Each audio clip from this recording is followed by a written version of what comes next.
Phone tapping case విచారణ ముమ్మరంగా సాగుతోంది. ఐఏఎస్ అధికారులతో పాటు నేతల స్టేట్మెంట్స్ రికార్డ్ చేస్తున్నారు సిట్ అధికారులు. దీంతో కొత్త విషయాలు బయటపడుతున్నాయి.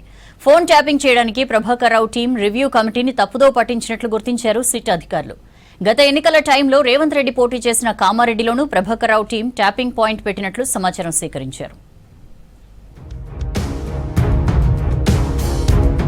రాష్ట్రంలో సంచలనం సృష్టించిన ఫోన్ ట్యాపింగ్ కేసులో కీలక పరిణామాలు చోటు చేసుకుంటున్నాయి. మాజీ సీఎస్ శాంతకుమారి స్టేట్మెంట్ ను రికార్డ్ చేశారు సిట్ అధికారులు.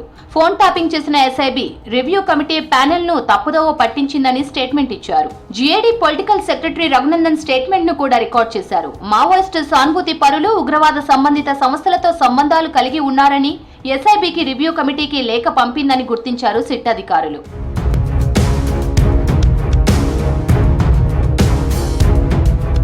ఫోన్ ట్యాపింగ్ సమయంలో 2 నెలలకు ఒకసారి రివ్యూ కమిటీకి ప్రభాకర్ రావు ఫోన్ నెంబర్ల లిస్ట్ ఇచ్చినట్లు సిట్ అధికారుల ఇన్వెస్టిగేషన్ లో తేలింది.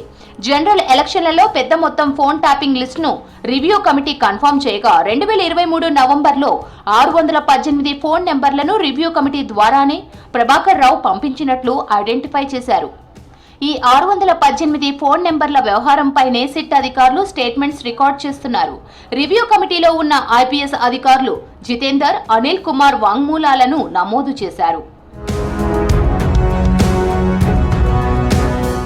జనరల్ ఎలక్షన్ల సమయంలో కామారెడ్డిలో రేవంత్ రెడ్డి బరిలో దిగిన సమయంలో ఆయనతో పాటు ఆయన సోదరుడు కొండలరెడ్డి, మేడ్చల్ జిల్లా కాంగ్రెస్ పార్టీ అధ్యక్షుడు సింగిరెడ్డి హరివర్ధన్ రెడ్డి ఫోన్లు సైతం ట్యాప్ అయినట్లు సిట్ దర్యాప్తులో గుర్తించారు.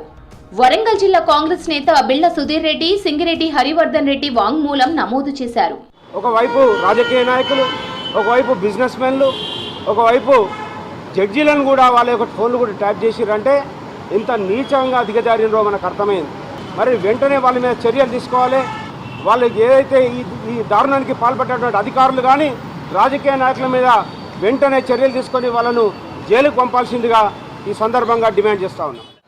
భారతదేశంలో టెర్రరిస్టుల కోసం, నక్సలైట్ల కోసం, భారతదేశ సార్వభౌమాధికారాన్ని కాపాడడం కోసం వాడుకోవాల్సినటువంటి ఫోన్ ట్యాపింగ్ను మాలాంటి నిజాయితీ పరులను, మాలాంటి పౌరుల మీద వాడి ఈ చట్టాన్ని దుర్వినియోగం చేసిన అప్పటి ప్రభుత్వంలో ఉన్న పెద్దలందరినీ చట్టపరమైన చర్యలు కఠినంగా తీసుకోవాలని ఇప్పుడున్న కాంగ్రెస్ ప్రభుత్వాన్ని నేను మరీ కోరుతున్నా.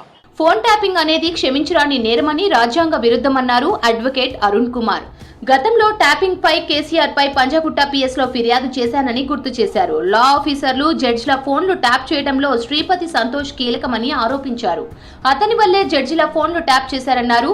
సంతోష్ అక్రమ ఆస్తులపై ఏసీబీకి కూడా ఫిర్యాదు చేశానన్నారు.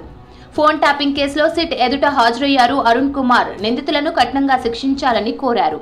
టెలిఫోన్ ట్యాపింగ్ అనేది వాళ్ళ రికార్డులను సిడిఆర్ల రూపంలో అబ్టైన్ చేయకూడదు అన్న విషయం, అది ఒక నేరం. అట్లా చేస్తే ప్రభుత్వ ఏజెన్సీలైనా సరే వాడుకుంటే మాత్రం అది క్షమించరాని నేరం, దేశద్రోహంతో సమానమైన నేరం అన్న విషయం తెలిసిందే. గతంలో నేను పంజాగుట్ట పోలీస్ స్టేషన్లో ఫిర్యాదు చేయడం అయింది. ఈ విషయంపై అప్పటి ముఖ్యమంత్రి కేసీఆర్ మీద A1గా చేస్తూ కేసును రిజిస్టర్ చేయాలని చెప్పి రిక్వెస్ట్ చేయడం జరిగింది. ఇప్పటికీ ఈ కేసులో ప్రధాన నిందితుడు ఎస్ఐబి మాజీ చీఫ్ ప్రభాకర్ రావును విచారిస్తున్న సిట్ అధికారులు తాజాగా బీజేపీ ఎంపీ ఈటెల రాజేందర్ కు నోటీసు పంపించారు. రేపు ఉదయం 11 గంటలకు సిట్ ముందు హాజరు కావాలని నోటీసులో తెలిపారు.